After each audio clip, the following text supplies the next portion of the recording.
Pernah nggak sih ngerasain seneng banget lihat teman berhasil? Atau ikut bahagia pas dengar kabar gembira dari orang-orang terdekat? Itu tandanya kamu punya empati positif. Empati positif itu kayak gini. Kita ikut merasakan dan menunjukkan perasaan positif ketika melihat atau mendengar pengalaman positif orang lain.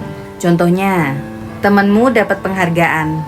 Nah, kamu ikutan seneng dan semangat, ngucapin selamat sepenuh hati. Adikmu berhasil naik kelas, kamu ikut bangga dan merasa bahagia banget buat dia. Nah, tahu nggak? Ternyata empati positif itu berpengaruh pada pengabulan doa.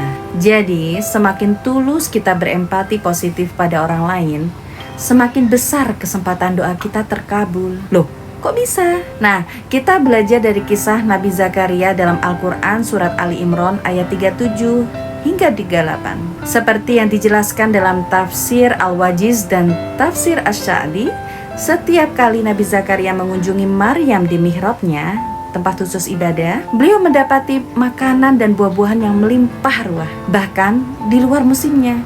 Ketika bertanya kepada Maryam, jawabannya begini, sederhana sekali namun penuh makna. Makanan ini datangnya dari Allah Subhanahu wa Ta'ala. Nah, yang menarik perhatian adalah reaksi Nabi Zakaria.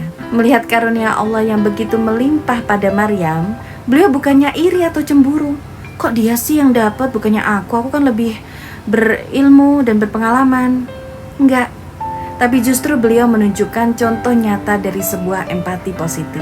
Beliau tidak hanya merasa kagum, tapi juga tergerak hatinya untuk ikut berdoa. Yaitu, beliau meminta seorang anak yang soleh, karena kebetulan Nabi Zakaria sampai usia senja masih belum dikaruniai anak.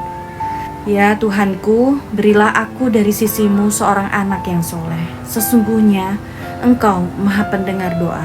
Dan akhirnya, doa Nabi Zakaria terkabul. Beliau dikaruniai anak luar biasa bernama Nabi Yahya atau dikenal juga Prophet John. Ada satu pelajaran yang bisa kita ambil melihat keberkahan yang Allah berikan pada Maryam. Beliau ikut merasakan kebahagiaan Maryam dan terinspirasi untuk memohon kebaikan serupa kepada Allah. Nah, itulah dahsyatnya berempati positif. Bahkan ada yang sudah melakukan penelitian tentang empati positif.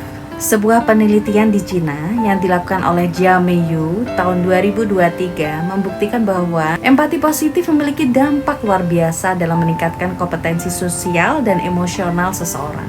Luar biasa bukan? Yuk kita jadikan empati positif dalam kisah Nabi Zakaria dan Maryam sebagai inspirasi. Bahwa empati positif itu tidak hanya membuat hati bahagia orang yang mendapatkan kegembiraan, tapi juga membuka rezeki kelimpahan dan mampu merasakan kebahagiaan bersama-sama dengan sesama.